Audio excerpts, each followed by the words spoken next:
मानस शांत हूँ, जिनके गुणों के गान में बेवर्धमान महान दिन बिचरे हमारे।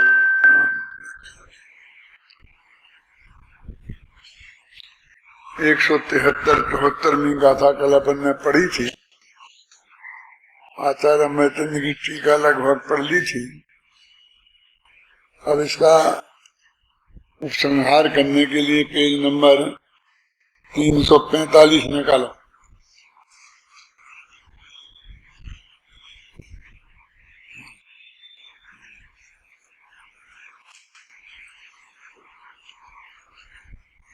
बहुत सरल प्रकरण है और ये पढ़ने मात्र से काम चल जाएगा। उक्त संपूर्ण विवेचन का सार यह है, मिल गया।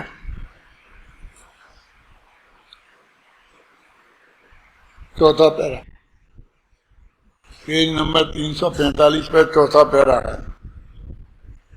उक्त संपूर्ण विवेचन का सार यह है कि बंध के संबंध में शास्त्रों का कथन यह है कि दो द्रव्यों के बीच बंध का कारण स्निग्धता और रूक्षता जो स्पर्श गुण के होने से एकमात्र पुद्गल द्रव्य में पाई जाती है।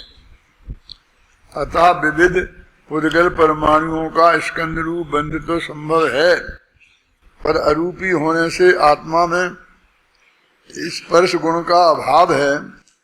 इस कारण उसमें स्निग्धता और रूक्षता भी संभव नहीं।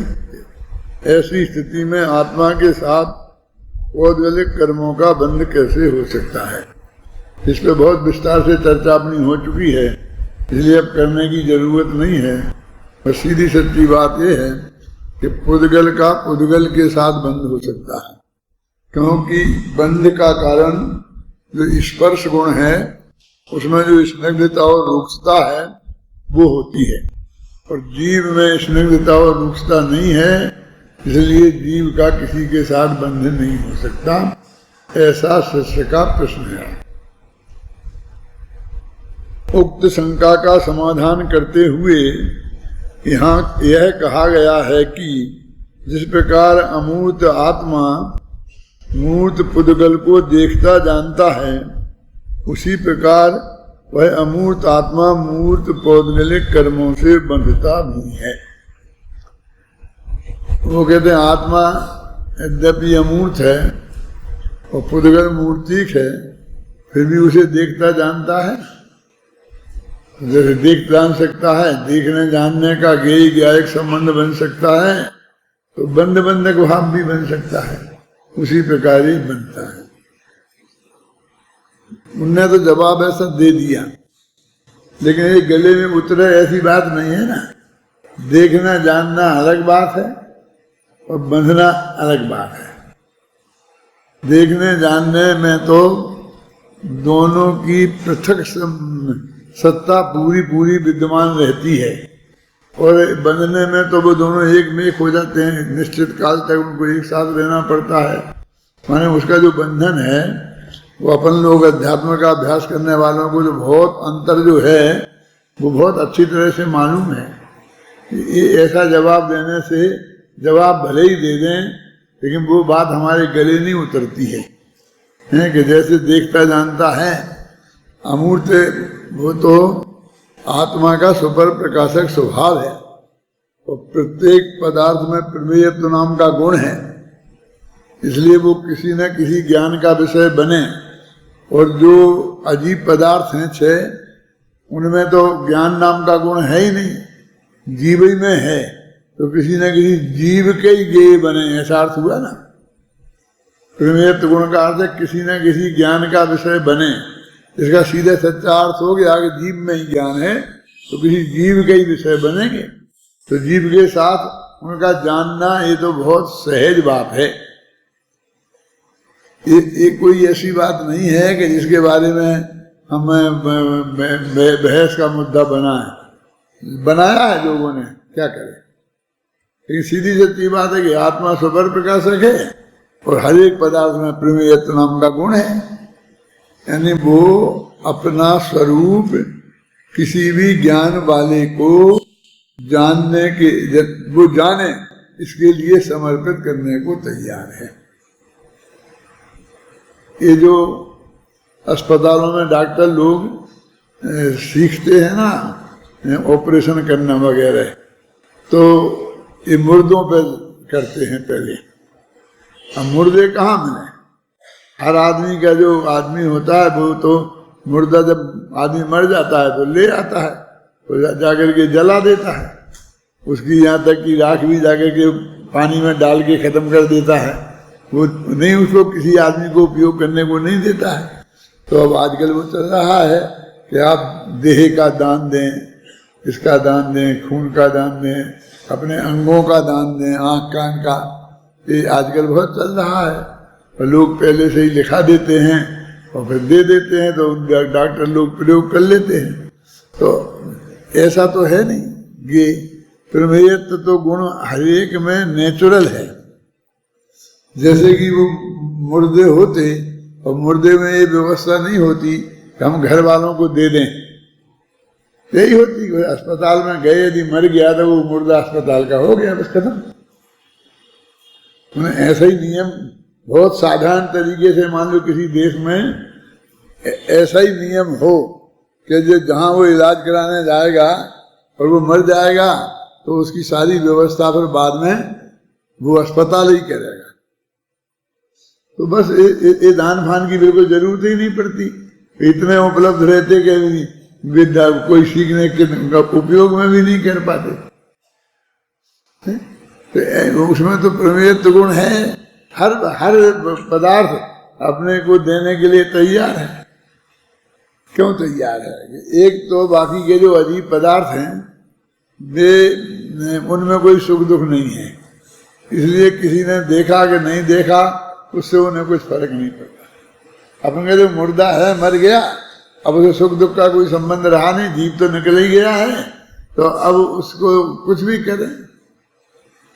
हम तो सेंसिटिव है ना, इसलिए कि नहीं वो उसको उसकी इज्जत का प्रश्न है, फलाना है, ये है, जिंदगी भर सारे शरीर को ढक के रखा है, तो सबके सामने खुल कैसे जाए, 50 बातें हैं। लेकिन अभी पशुओं में तो ऐसा कुछ है नहीं ना। आगे वो बेचारे मर जाते हैं तो उसी जंगल में कहीं पड़े रहते हैं, कोई भी आता खाता है नहीं खाता है, करते रहते हैं जो भी जैसा होना होता है। और उन पशुओं का करना हो तो पोस्टमार्टम डॉक्टर लोग चाहे इतना करें ना, उन्हें कौन देखता है जो जंगल में मर गए। उस पशुओं के जो मालिक भी होते हैं उन्हें भी आफत दिखती है, खर्चा होता है उसको ठिकाने लगाने में। तो इसलिए कहते हैं कि ऐसा तो है ही नहीं, सारे पदार्थों में जो प्रमेयत्व नाम का धर्म है और उसे कोई जाने तो उसे कोई सुख दुख का संबंध नहीं है, और जीव को भी नहीं है। आपको जो अजीब है उनमें तो सुख दुख नहीं है, इसलिए वो तो नहीं जानते हैं।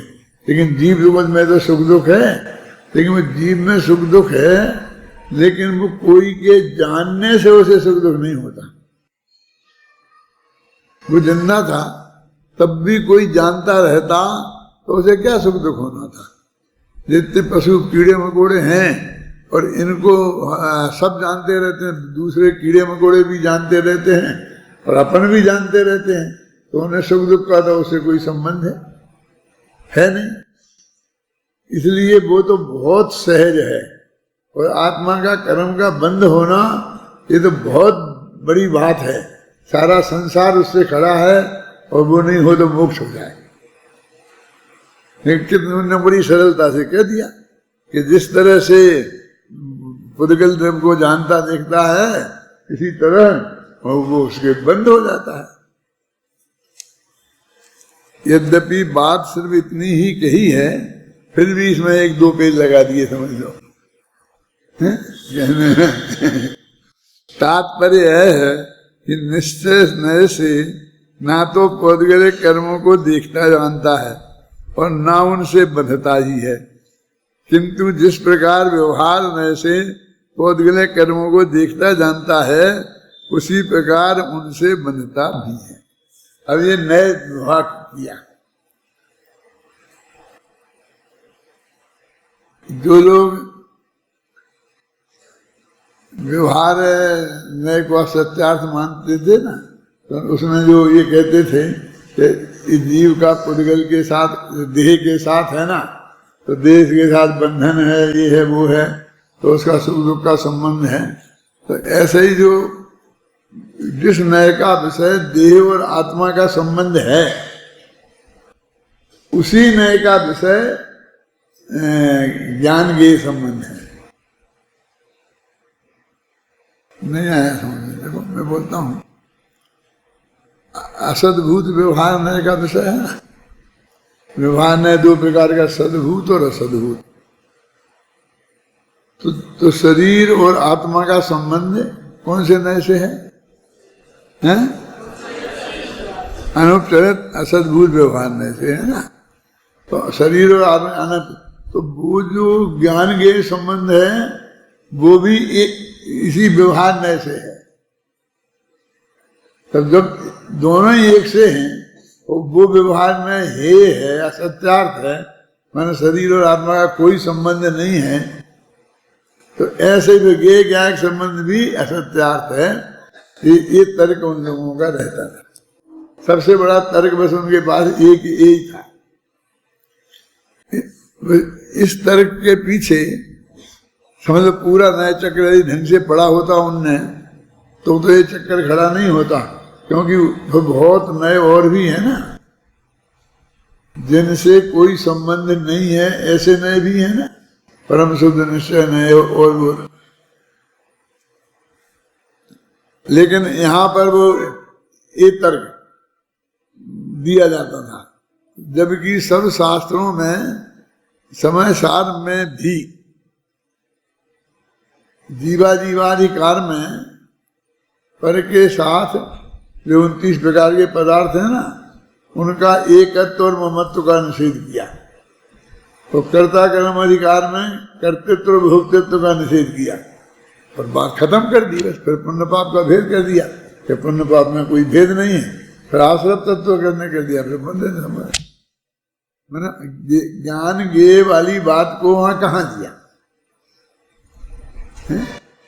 तो ये ज्ञान संबंध है, तो जैसे ये निषेध है ना, कि ये जीव ना तो पर रूप है, ना पर का स्वामी है, ना पर का करता है, ना पर का भोगता है, ना पर का ज्ञाता है, ऐसा नहीं कहा। इतना बड़ा जो अंतर शांति जी सीधी उसमें पड़ा था, उसकी कोई चर्चा नहीं करता। और एक ही नए का विषय है, तो दोनों की एक ही पोजीशन है। यहाँ आचार्य देव यह कह रहे हैं कि आत्मा का रूपी पदार्थों को देखना जानना दुर्घट भी नहीं है, क्योंकि पर को देखना जानना तो निरंतर हो ही रहा है। आत्मा पर को देखता जानता है, यह बात तो जग प्रसिद्ध है। उदाहरण भी उसी को बनाया जाता है जो प्रतिपादी को भी स्वीकार हो। जो बात संपूर्ण जगत को स्वीकार होती है, वह बात तो वादी प्रतिवादी दोनों को स्वीकार ही होती है। देखो वो कहते हैं कि भाई आचार्य देव के भी पर को देखता जानता है, ये दुर्घट भी नहीं है। ये क्या अर्थ है, क्या स्टाइल है? क्योंकि हेतु में सामने वाला दोष देता है और पक्ष वाला उसी का समर्थन करता है। तो वो कहते हैं कि आत्मा जैसे पर को जानता देखता है ना, वैसे ही पर से बनता है। तो बंधना तो साध्य हो गया और जानना देखना हेतु हो गया। तो फिर हेतु को सिद्ध करना है, तो वो कहते हैं क्या सिद्ध करना है? ये कोई दुर्घट नहीं है। दुर्घट नहीं है माने इसको सिद्ध करना कोई कठिन बात नहीं है। सारा जगत जानता है कि आत्मा हम सबको जानते देखते हैं।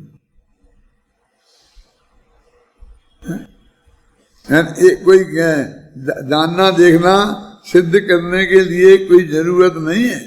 यह बात तो जग प्रसिद्ध है। और जगत में कहते इसको क्यों हेतु बनाया? तो हेतु उसको ही बनाया जाता है, न्याय शास्त्र में आपने पढ़ा होगा, जो वादी और प्रतिवादी दोनों को प्रसिद्ध हो। है मालूम? अनुमान का जो वो लक्षण है ना, अबाधित क्या साध्यम क्या है बोलना,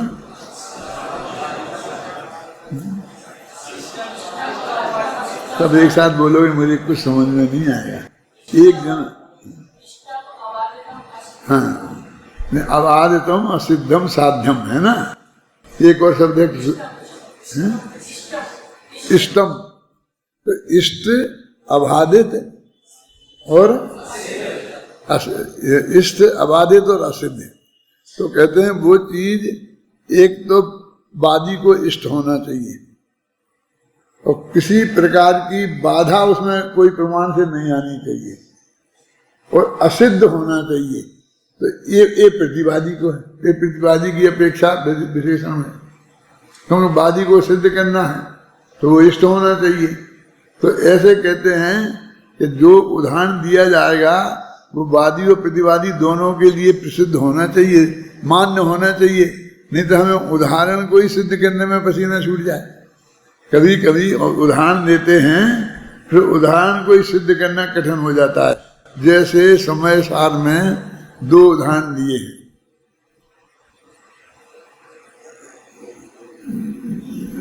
एक तो वो विषम भोजंतो वैद्यो पुरुषो न मरण मोवे आदि, और दूसरा जह मध्यम पेवाणो, जैसे विष को खाता हुआ वैद्य मरता नहीं है, उसी प्रकार कर्मों को भोगता, विषयों को भोगता हुआ ज्ञानी बनता नहीं है।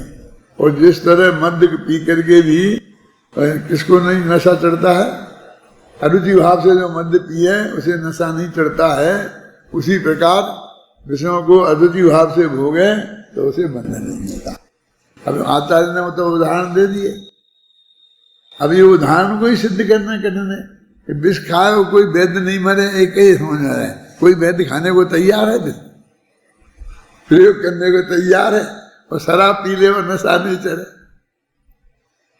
तो आचार्यों को वो तो भूल गए जो सिद्धांत समझाना था, फिर इसमें ही उनके माथा लगने लग गया कि वो प्रतिबंधक कारण सद्भाव है, प्रतिबंधक कारण उनके पास है, उनके पास ऐसी दवाई है कि जहर खा लें तो उन पर चढ़ता नहीं है, उसका सेवन करते हैं।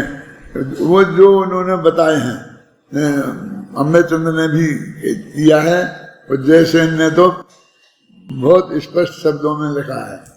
मतलब जैसे वहाँ वो उदाहरण सिद्ध करना में भारी पड़ गया, तो ऐसा नहीं। यहाँ तो आत्मा पर को जानता है, वो कहते हैं दुर्घट नहीं है, ये उदाहरण बहुत सरल है, क्योंकि सबको मान्य है। उन्हें पता नहीं था कि कुछ लोग ऐसे भी होंगे जिन्हें मान्य नहीं होगा।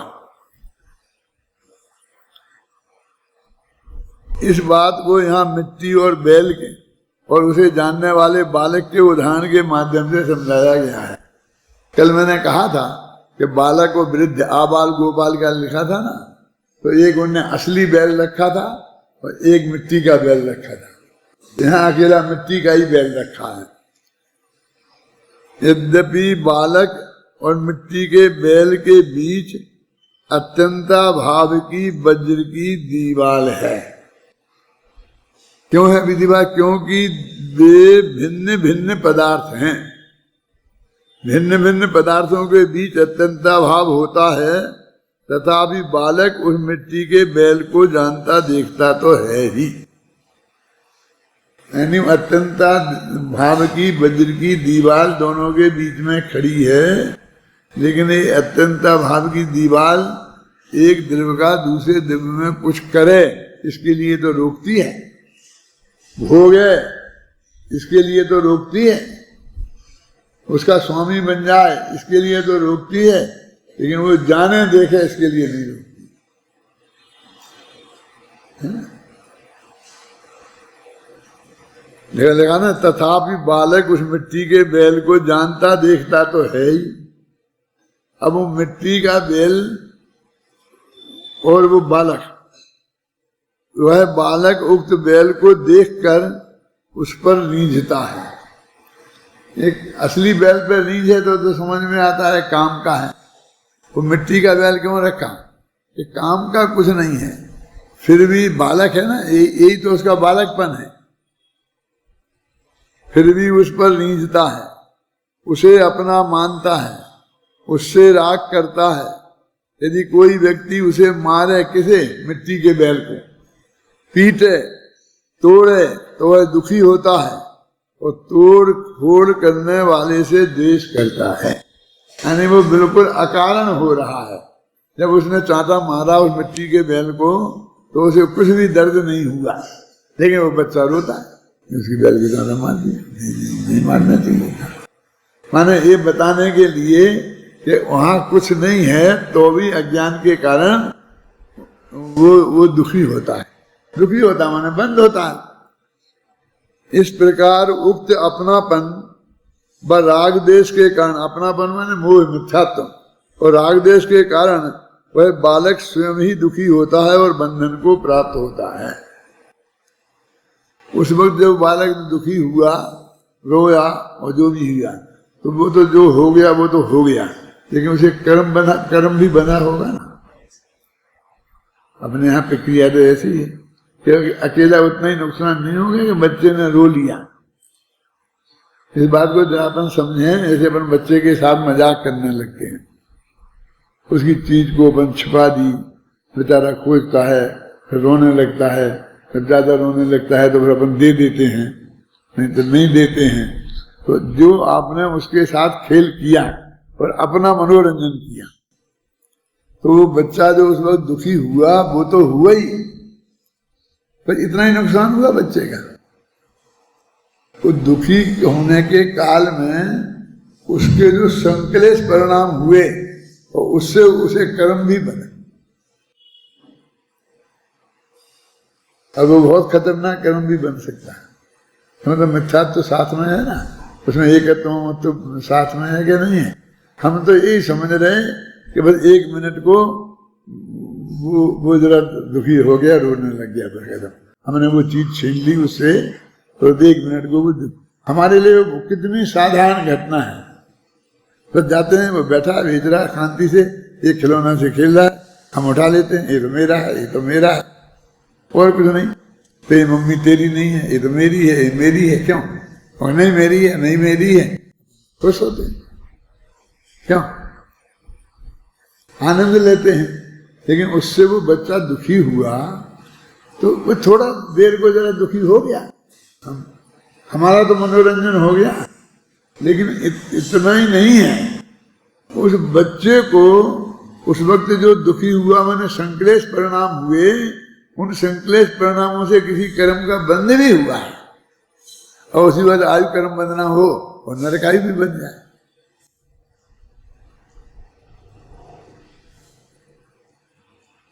गंगवाल जी, ऐसे भी हम सोचें तो हम उससे मजाक करेंगे ना, क्योंकि बच्चा तो अपना ही है ना, उसका इतना बड़ा नुकसान तो हम नहीं करना चाहते।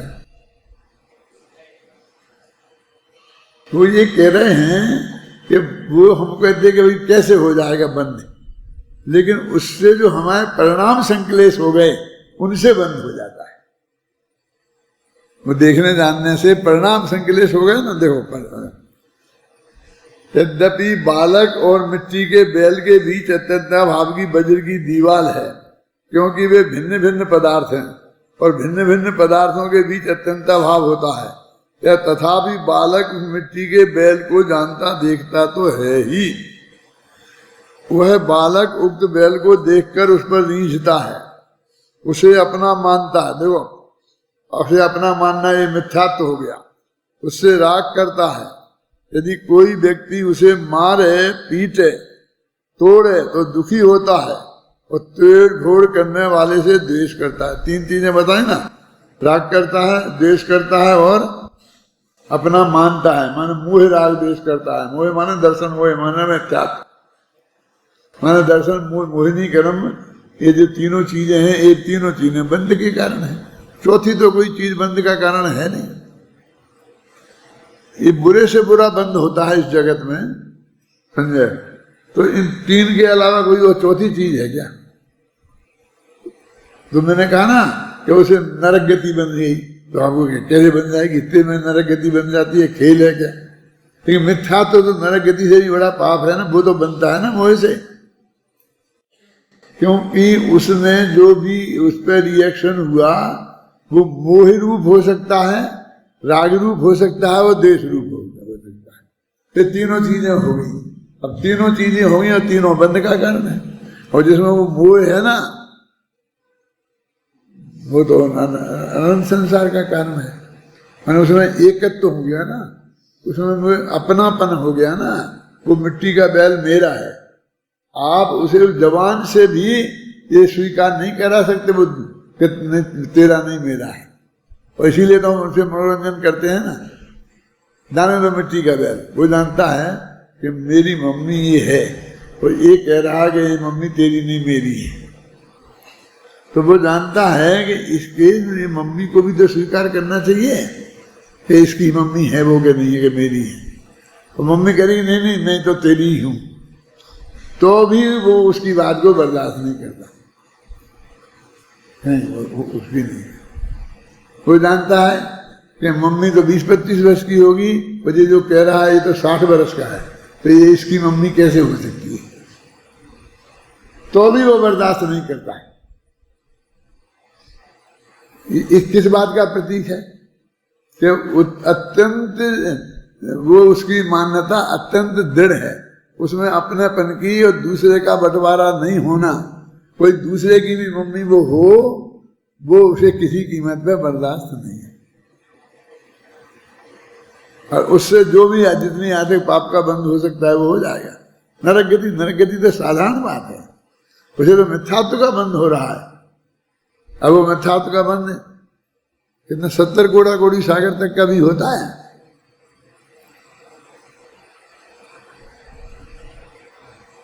इस जीव को इस जगत में अभी हम लोगों को ज्ञानी हैं और हमारे माँ बाप की कृपा से ये संस्कार हो गया है कि 1-2 इंद्रिय कीड़ा हो तो अभी उसे हम नहीं मार सकते ना, क्योंकि वो पाप है।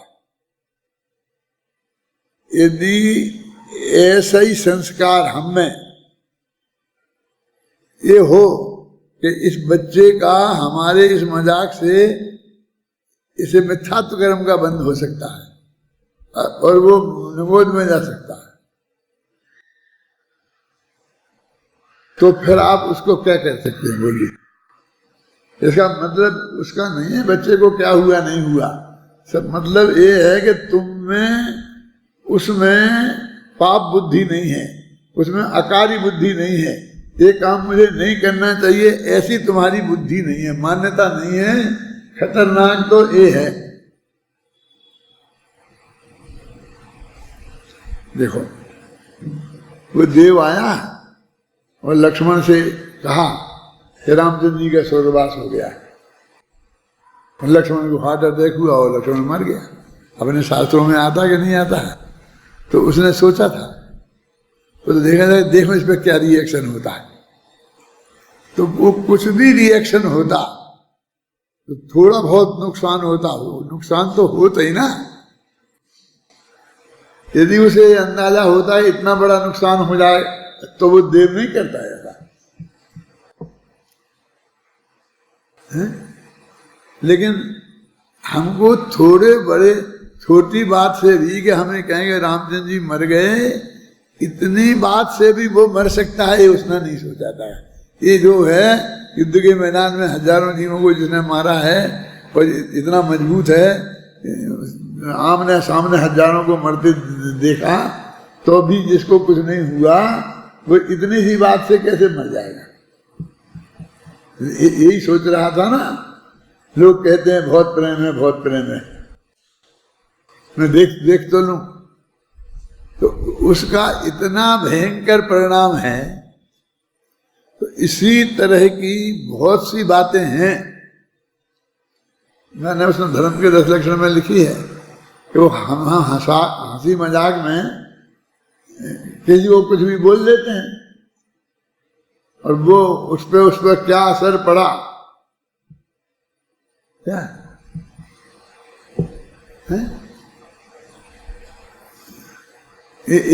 बड़े क्या असर पड़ेगा इसका हमको अंदाजा नहीं है। जब वो लक्ष्मण मर गया तब उसको ये लगा, और फिर जब 6 महीने तक वो कंधे पे रखे थे रामचंद्र जी उसकी लाश को, तब और ज्यादा महसूस हुआ कि मैंने कितना बड़ा अपराध किया है। अपराध तो जो किया है वो ही था ना, लेकिन उसका फल इतना सामने आया है ना, तब उसको अंदाजा लगा कि ये नहीं, हमको ऐसा नहीं करना चाहिए। अभी वो देव ने तो ऐसी प्रतिज्ञा कर ही ली होगी कि अब मैं दोबारा ऐसा काम नहीं करूंगा, लेकिन वो देव की और रामचंद्र जी की और लक्ष्मण की कहानी से हम कुछ नहीं सीख सकते। हमें नहीं कुछ सीखना चाहिए कि हम ऐसा मजाक भी किसी से नहीं करेंगे, मजाक में भी नहीं करेंगे। क्या हम झूठ मजाक में भी नहीं बोलेंगे। मैं तो बचपन में ये कहता था, मैं अपने भाई साहब से भी बहुत लड़ता था कि हम खेल खेलते थे ना, ताश मास, छोला गोटी वगैरह, तो जो बेईमानी करते हैं ना उसमें लोग, तो मैं ये कहता था कि जब हम खेल में भी ईमानदार नहीं रह सकते हैं तो जीवन में ईमानदार कैसे रहेंगे। वो कहते इसमें तो खेल की बात है। वो कहते हैं खेल में तो अधिकार है हमें, तुम्हें जैसा धोखा हम जैसे भी दे देवें, कभी कह करके आपको भ्रम पैदा कर दें कि मेरे पास अच्छे पत्ते हैं और तुम्हारे पास नहीं हैं, और फिर मेरे पास इक्का दुक्की कुछ नहीं निकले, देखो रद्दी से रद्दी पत्ते निकले क्यों। ये तो हमारा खेल का तो अंग ही है। तो यदि खेल का अंग है ये बेईमानी, तो हमें नहीं खेलना वो खेल, समझ में ना। जो भी तुम खेल खेलते हो ना, जो भी इस तरह के, उस सब में खेल में भी हमको पूरी तरह ईमानदार रहना चाहिए, क्योंकि उसमें हमारा ऐसा कोई बहुत बड़ा अंतर नहीं पड़ रहा। जब आप वो खेल में खेल के जीतोगे ना, फर्स्ट क्लास फर्स्ट आओगे, तो तुम्हें पुरस्कार मिलेगा। लेकिन रोजीना तुम प्रैक्टिस कर रहे हैं, उसमें तो कुछ नहीं मिल रहा है। और तुम कम होशियार हो, सामने वाला ज्यादा होशियार है, ये तुम भी जानते हो और वो भी जानता है, फिर भी बेईमानी करके उसे हरा दोगे, तो वो बेईमानी से जो पाप बंधेगा उसका कौन जिम्मेवार होगा। और हमारे कैरेक्टर की स्थिति खराब हुई ना। मैंने खेल में भी जिसमें हमारा कोई बहुत बड़ा नुकसान नहीं हो रहा, कहते हम क्या करें, वो तो हमारी अम्मा मर रही थी इसलिए हमें चोरी करनी पड़ी, लेकिन बिना अम्मा नहीं मर रही, कुछ नहीं हो रहा, समझे ना, कोई मजाक में, और हमने वो चीज चुरा ली और उसे हमने खाई भी नहीं, फेंक दी, और फिर भी हमें चोरी करना है। समझ में आया ना। कोई भी चोरी, झूठ, पांचों पाप जो हमारे जीवन में हैं, वे मजाक में भी नहीं, हंसी में भी नहीं, हमें ऐसी हंसी भी नहीं करनी चाहिए। ये हमारे कैरेक्टर का स्वरूप होना चाहिए। क्या? क्योंकि तुम्हें अंदाज नहीं है।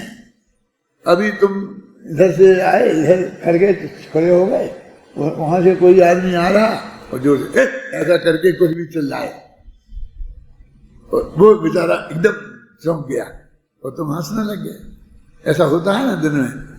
अभी तुमने ऐसे चिल्लाए और वो चौंका और उसका पैर रिपटा और वो गिरा, उसका माथा फट गया, अस्पताल जाते जाते मौत हो गई। ऐसा नहीं हो सकता।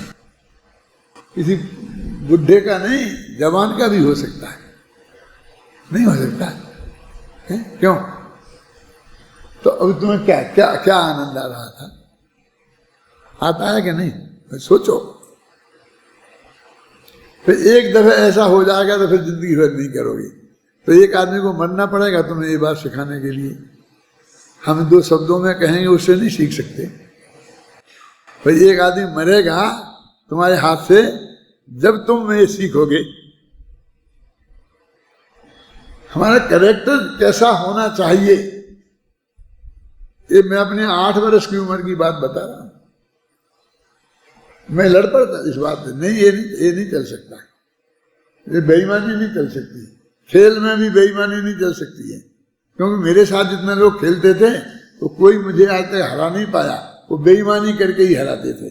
और मुझे हराने के लिए 3-4 मिल जाते थे, आसपास बैठ जाते थे और बदमाशी करते थे। यहाँ से उठा के इसे गायब कर दिया, उसे ये कर दिया, अपना ताश का पत्ता है वो पीछे से देख लिया, उसे बता दिया, सामने वाले को, इसे किसी तरह घेर घार के हराना है। और मुझे पता चल जाता था कि इसने जी ऐसी बदमाशी की है तो मैं बहुत लड़ता था, पत्ते फेंक देता था कि तुम लोग ईमानदार खेल में भी नहीं रह सकते, धंधे में कैसे रहोगे जिसे पैसे का नुकसान फायदा होता है। तुमको ये बातें बेकार लगती हैं। यदि सचमुच तुम्हें अपने जीवन में कोई महान आदमी बनना है तो तुमको इन बातों पर ध्यान देना होगा। उल्टा नहीं कि भाई खेल खेल में हमने क्या किया, हमने तो मजाक किया, हमने ऐसा किया, तो तुमने अणुवृत्त ले लिए होते तो तुम ऐसा मजाक कर सकते थे, कर लेना चाहिए, ऐसी छूट तुम्हें मिलना चाहिए। तो ऐसा समाचार बोल दे कि वो मर गया, वो जी गया, उल्टा सीधा एक बार सब डाल दिया, कहीं का खत्म, तो देखते रहेंगे किसने क्या किया कैसा किया। रोज दिन यही मनोरंजन होता रहता है, इसने इसका हुआ उसका डाल देते हैं। देखो इस प्रकार वह बालक उक्त बैल को देखकर उस पर रीझता है। देखो जानबूझकर मिट्टी का बैल खड़ा किया, अब वो भी समझ लो मेरा और उसे बनाता हूँ उदाहरण को प्रभावशाली कि वो भी टूटी टांग वाला बैल था। मैंने खिलौना खरीदा था ना तब उसकी कोई कीमत थी 2-4 रुपया, लेकिन अब तो उसकी टांग वांग टूट गई थी और अब तो वो कोई उसका 1 पैसा भी नहीं देता, बिल्कुल मुफ्त का रह गया था। समझ में आया ना? ये टांग क्यों तोड़ी? तुम्हें समझाने के लिए कि उसकी कुछ कीमत नहीं है, फिर भी वह बालक उस बैल पर देखकर रीझता है, उसे अपना मानता है। जी अपना मानता है माने मुख्यात्व, उससे राग करता है। और यदि कोई इस व्यक्ति को उसको मारे पीटे तोड़े तो दुखी होता है, तोड़ फोड़ करने वाले पे द्वेष करता है, राग करता है, द्वेष करता है और उसे अपना मानता है। अब तीनों बातें होंगी, मिथ्यात्व, राग, द्वेष, वो तीनों बंध के कारण है। अब उसे होना चाहिए कि नहीं? वो ये कह रहे हैं ना, जैसा पर को जानता देखता है वैसे ही बंध भी करता है, माने वो राग द्वेष भी ऐसे उत्पन्न करता है ना। वो बच्चा उस मिट्टी के बैल के पीछे जिसकी टांग टूटी है और राग द्वेष करके कितना बड़ा नुकसान अपना कर लेता है। हम सब अपने अपने जीवन पर निगाह डाल के देखें तो ऐसे व्यर्थ के पाप या तो मुफ्त के पाप हम कितने करते हैं, जिसे हम बोलते हैं अपचिंतन। वो आता ना दुर्ध्यान, वो पांच अनर्थ होते हैं ना, 5 प्रकार के अनर्थ दंड वृत्ति, तो उनमें आता है मुफ्त की बातें सोचते हैं, लेना इसको ऐसा हो जाए, ऐसा कर दे, ये करता है बोलने में, वाणी में, जीवन में, इसे मनोरंजन वगैरह। वो बहुत अच्छा आदमी है, प्रसन्न चित्त रहता है, हमेशा कुछ ना कुछ बोलता रहता है, करता रहता है। इस प्रकार उक्त अपनापन और राग देश के कारण वह बालक स्वयं ही दुखी होता है और बंधन को प्राप्त होता है। यद्यपि ये जो बालक का उदाहरण है और वो बालक मिट्टी के बैल का खुद आचार्य की पंक्ति में आया है, लेकिन आधी पंक्ति में आया है, इसे 1 पेज का मैंने बनाया है। इसमें जो रंग भरा है ना, और बोलने में भर रहा हूं समझ लो रंग, तो उससे कितनी गहरा निष्कर्ष निकलता है, निकालना चाहते हैं, उससे हमारे जीवन पर क्या प्रभाव पड़ता है। इसी प्रकार यह आत्मा पर पदार्थों को देखता जानता हुआ उनमें अपनापन करता है, देखो देखता जाने, और उनसे राग द्वेष करता है और स्वयं ही बंध को प्राप्त होता है। इसलिए बहुत से लोग ये कहने लगे कि हमें पर को जानने से फायदा नहीं है। क्यों? कि हम जानेंगे तो राग द्वेष करेंगे और उसमें अपनापन करेंगे, इसलिए न जाने ही नहीं। क्या समझिए ना, ये तर्क सामने आने लग गया कि पर को जानने से क्या फायदा है। अब उस मिट्टी के बैल के जानने से बच्चे को क्या लाभ हो रहा है। ऐसे ही हम बहुत से पदार्थ हैं और जिनमें जानते हैं फिर उनसे राग द्वेष करते हैं, फिर उनसे अपनापन करते हैं। ना हम जानते और ना ये होता। बहुत से लोग अपने उस जानने को पाप का कारण समझ लेते हैं, बंध का कारण समझ लेते हैं, और इसलिए वो कहते हैं तुम भैया हमसे कहो ही मत, हमको ये बात बताओ ही मत, हमें पसंद नहीं है, फिर हमें राग द्वेष हो जाता है। ऐसा ऐसा ऐसा बहुत लोग कहते हैं ना कि तुम हमसे कोई ऐसी बात कहा ही नहीं की, हमें नहीं जानना है। तो वो ज्ञान स्वभाव का निषेध करने लगे। हमने तो सिर्फ उतना सा उदाहरण बताया था कि उससे राग द्वेष हो जाता है और बंद हो जाता है, तो उतनी सी बात समझाने के लिए कही थी और इसने ये पकड़ लिया, इसलिए पर को जानना। तो सवाल ये थोड़ी है पर को जानना कि नहीं जानना, सवाल तो ये है पर को जानता है कि नहीं जानता है। जब तुमसे चर्चा चल रही थी तब ये सब्जेक्ट था कि आत्मा पर को जानता है कि नहीं जानता, ये निर्णय करना था। जानना कि नहीं जानना ये नहीं करना था।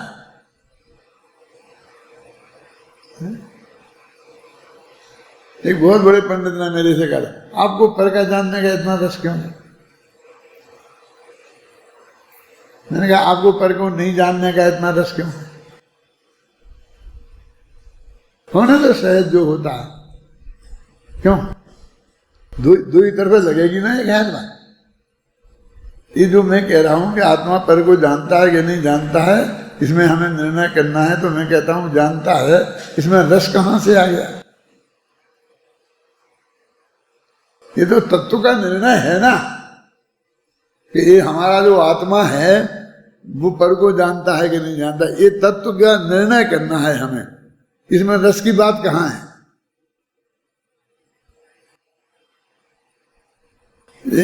एक पंक्ति बोला करते थे, क्या है, जानवा में सगलो संसार है, क्या है?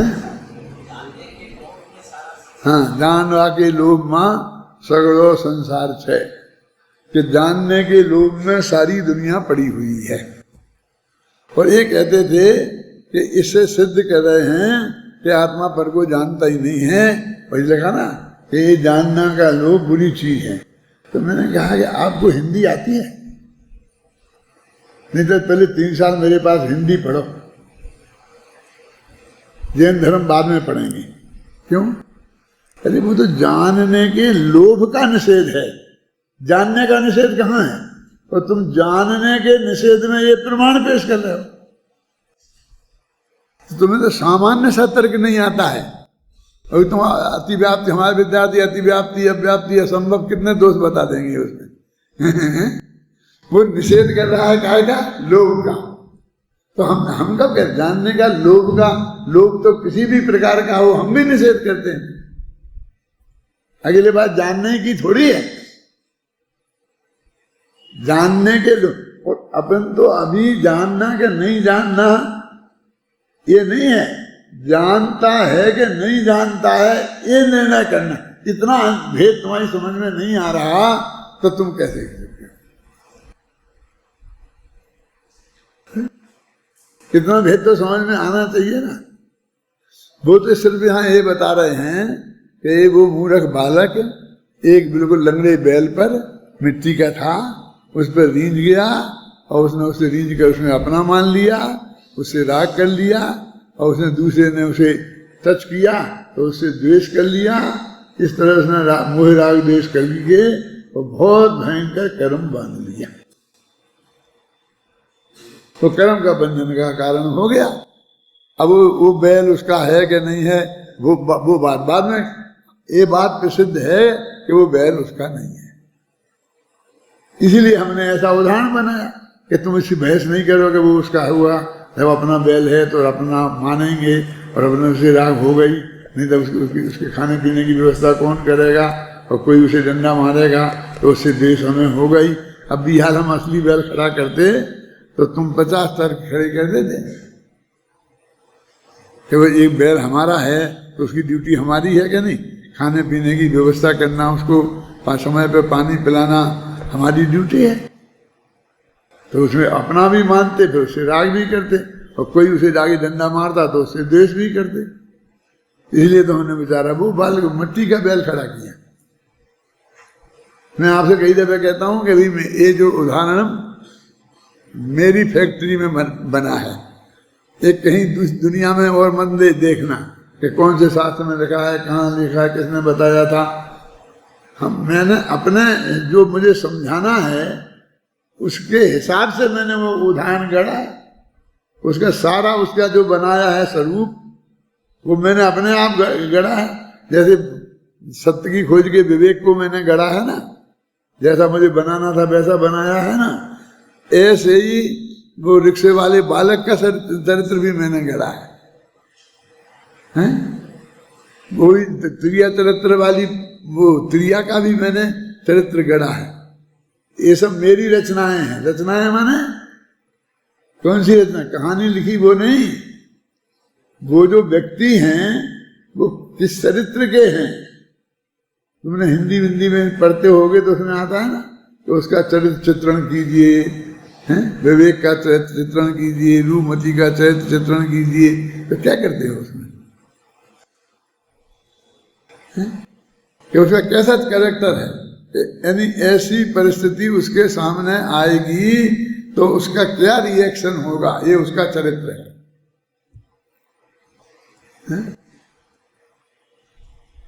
जैसे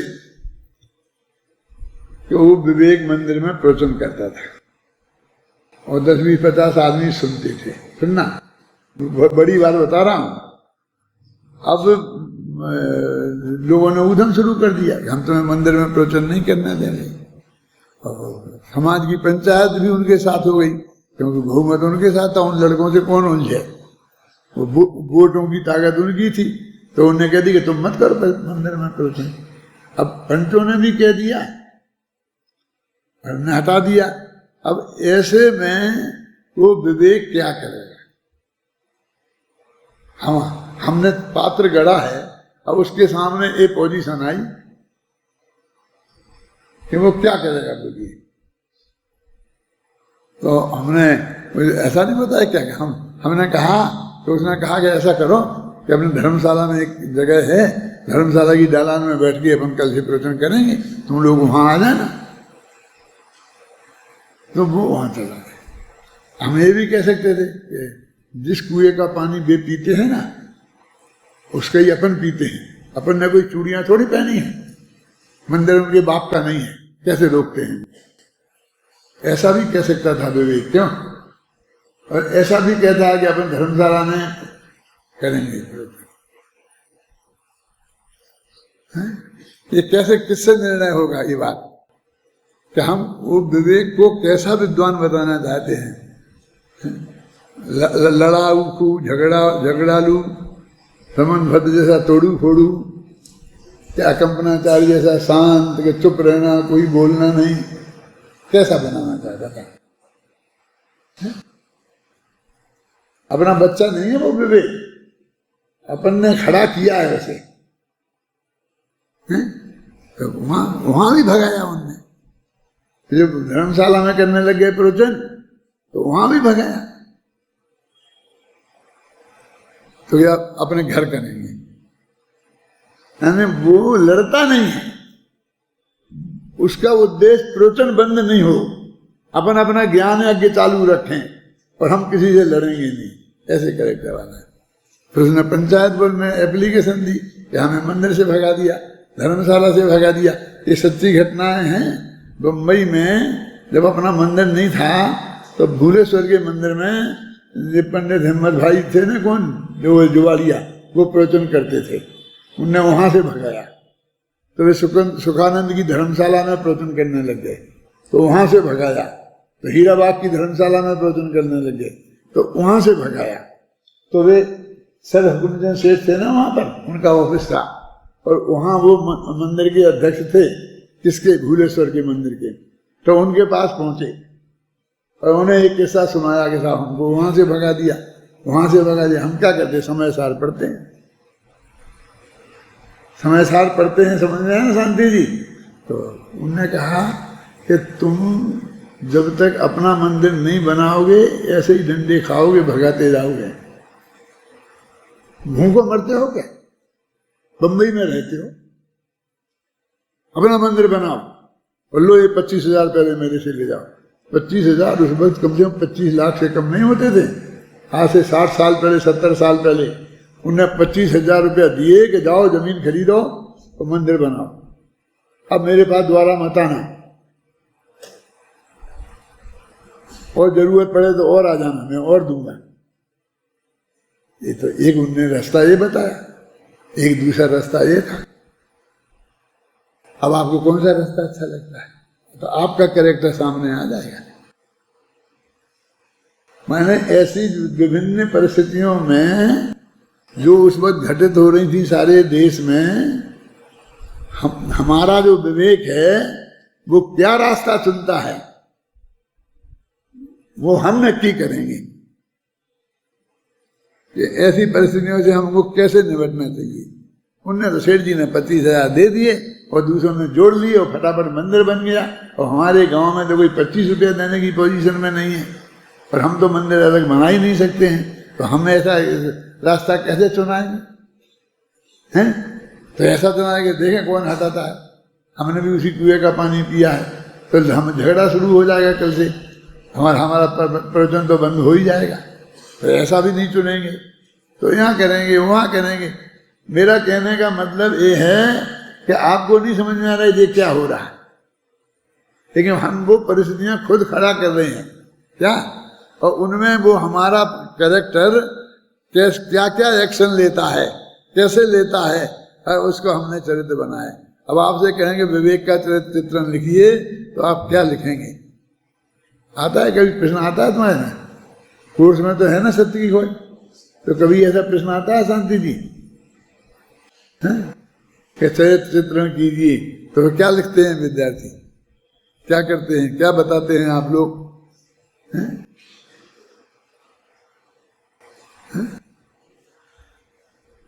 यद्यपि बालक,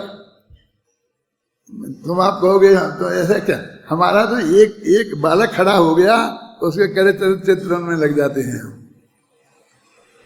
कि उन्हें ऐसा बालक क्यों खड़ा किया, खिलौने का बैल क्यों खड़ा किया, वह सच्चे ही बैल रहने देते, तो उसके पीछे कोई चीज है ना।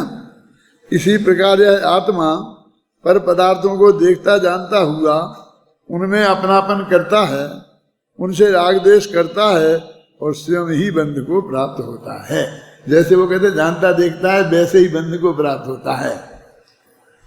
यद्यपि बालक का जानने में आने वाले मिट्टी के बैल से पारमार्थिक संबंध नहीं है, माने वो बैल उसका कुछ नहीं है।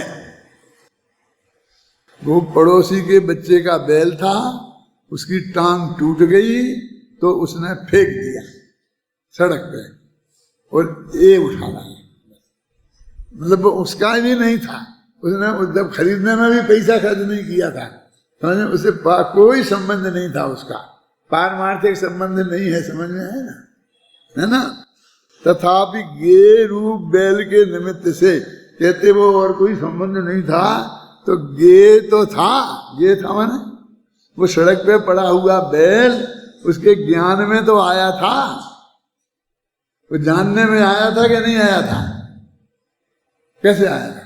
तो बैल में प्रमेयत्व गुण था और उसमें जानने का गुण था, ऐसे आ गया भाई। किसी ने बताया नहीं, किसी ने कुछ नहीं किया, समझे ना, गुरु की जरूरत नहीं थी, सहज ही वो बैल उनके ज्ञान में आ गया। तथापि गे रूप बैल के निमित्त से उनके ज्ञान में भी एक बैल बन गया है। अब इधर एक बैल बन गया, वो गे रूप बैल था तो उसका आकार ज्ञान में बना क्या नहीं बना? देखो अभी वो बच्चा ड्राइंग करता है तो ये हम कहेंगे वो तेरा खिलौना वाला बैल है ना, तुम उसे बना, तो वो कागज पे बना देता है, बना दिया। तो यदि उसके ज्ञान में वो बैल नहीं आया होता, ज्ञान में बैल नहीं बना होता, तो वो कागज पे कैसे बनाता परमात्मा? बोला तो एक बैल ज्ञान में बन गया, एक बैल तो वो सड़क पे पड़ा था, समझे ना, और एक बैल उसने जाना तो उसके ज्ञान में बन गया। बैल का आकार बन गया, बैल बन गया माने बैल का आकार बन गया, उसके साथ बालक का संबंध है, क्योंकि वह उसके ज्ञान की रचना है, वो ज्ञानाकार है। वो बैल मिट्टी का नहीं है, काय का है? ज्ञान का है। और वो बच्चे का ज्ञान लगा है उसमें, तो वो ज्ञानाकार है, वो ज्ञेयाकार नहीं है। समझे ना? तो ज्ञेयाकार और ज्ञानाकार जैसा गंभीर विषय को इसे समझाया है। वह संबंध उसके निमित्त रूप बैल के साथ के संबंध के व्यवहार को बताता है। वो इतना बताता है कि ऐसा ही वो था, ऐसा ही एक बैल हमारे ज्ञान में बन गया, और मैंने उस कागज पर अपने वो ज्ञान वाले बैल को बनाया है। इस प्रकार यद्यपि आत्मा के जानने में आने वाले कर्म पुद्गलों के साथ आत्मा का पारमार्थिक संबंध नहीं है, वास्तव में कोई संबंध नहीं।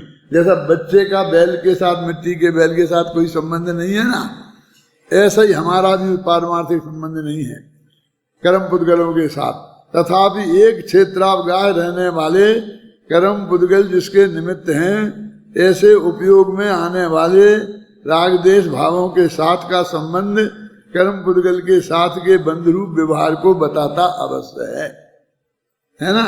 तात्पर्य यह है कि परस्पर अत्यंत भिन्न द्रव्यों में जिस प्रकार व्यवहार से ज्ञेय ज्ञायक संबंध पाया जाता है, उसी प्रकार उनमें व्यवहार से बंध बंधक संबंध भी पाया जाता है। ये सिद्ध किया है। बस इतनी सी बात थी जो मैंने आपको बताई थी 1 मिनट में, कल ही बता दी थी कि आपका काम हो गया। कि जैसे वो पर को जानता है वैसे ही बन जाता है पर के साथ। अब उतनी इतनी तर्क युक्ति से यहाँ पर सिद्ध किया और उसके एक एक अंग से उस बात को समझाया है। तुम तो विद्वान बन रहे ना, पंडित बन रहे, तो तुमको तो ये करना ही पड़ेगा। बाकी के श्रोताओं को तो इतने से काम चलेगा कि जैसे जानने का निमित्त नैमित्तिक संबंध है, वैसे ही बंध का साथ भी निमित्त नैमित्तिक संबंध है, और चल जाएगा। लेकिन आपको इतनी भाषा में व्यक्त करना पड़ेगा। जैसे गणित का कोई प्रश्न होता है ना, तो उसमें एक किताब में, गणित की किताब में प्रश्न लिखा रहता है और उत्तरावली में एक उत्तर लिखा रहता है। तो उस प्रश्न का वही उत्तर होता है, लेकिन आपको वो उत्तर निकालने की एक विधि लिखी रहती है, तो आपको उस विधि पूर्वक वो उत्तर निकालना है। उस किताब में से निकाल के नहीं लिख देना है। अथवा रट लो, इस 10 प्रश्न हैं और पहले का उत्तर 19 है, दूसरे का 25 है, तीसरे का ये है, और बस कौन सा प्रश्न आया है उसका उत्तर दे लिख लो। ऐसे नहीं चलेगा, उस विधि से वो निकालो आप। वो तर्क युक्तियां से उसका संबंध को आप निकालो। तो ये उस तर्क युक्तियों से संबंध निकाला है कि पर के साथ जैसे ज्ञेय ज्ञायक संबंध है, ऐसे ही बंध बंधक संबंध है। तो ज्ञेय ज्ञायक संबंध भी व्यवहार में से ही है और बंध बंधक संबंध भी व्यवहार में से ही है। दोनों में एक ही न्याय लगता है और निश्चय से न वो ज्ञेय ज्ञायक संबंध है न वो संबंध है। बाकी अगली गाथा चलेगी कल। कौन सी 75वीं 76वीं है?